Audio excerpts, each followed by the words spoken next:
নিজেরে এর চেয়ে আর ছোট করে আল্লাহর কাছে উপস্থাপন করা যায় আমার ভাইয়েরা? কথা কি বুঝতেছেন?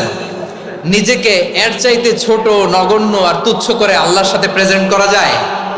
বিশ্বনবী বললেন, ও আল্লাহ, আমি আপনার গোলাম, গোলামের ঘরের গোলাম, দাসীর ঘরের গোলাম। নাসিয়াতি বিয়াদিক, আমার মাথার চুলের ছুটি আপনার হাতের মুঠোয়।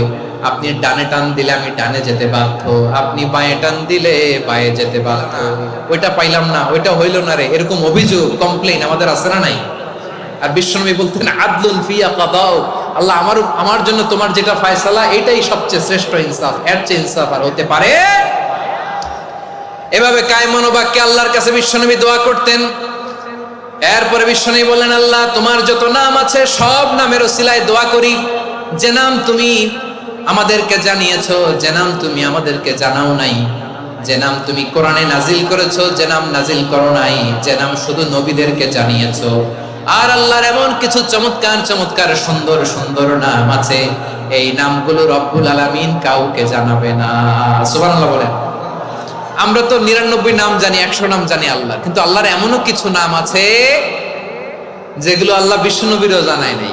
এগুলো আল্লাহ ইলমুল গায়বে রেখে দিয়েছেন। দোয়ার সময় বলবেন, আল্লাহ, তোমার যেই নামগুলো জানি, যেগুলো জানি না, যেগুলো কোরআনে আছে, যেগুলো নাই, যেগুলো নবীরে খাস ভাবে জানাইছো ওগুলোর উসিলায়, যেগুলো কোনোদিন জানাবাও না, তোমার ওই নামের উসিলাও তোমার কাছে চাও।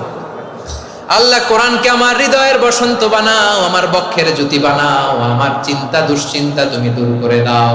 বিশ্বনবী বললেন, এই কালিমাগুলো, এই বাক্যগুলো পড়ে যদি কেউ আল্লাহর কাছে ফরিয়াদ করে, তার হৃদয় থেকে দুশ্চিন্তা কাটিয়ে দিবে কে?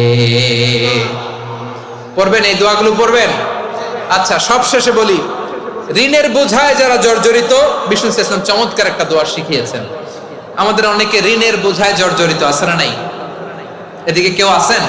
থাকলে হাত তোলার দরকার নেই, থাকলে এই দোয়াটা পড়বেন।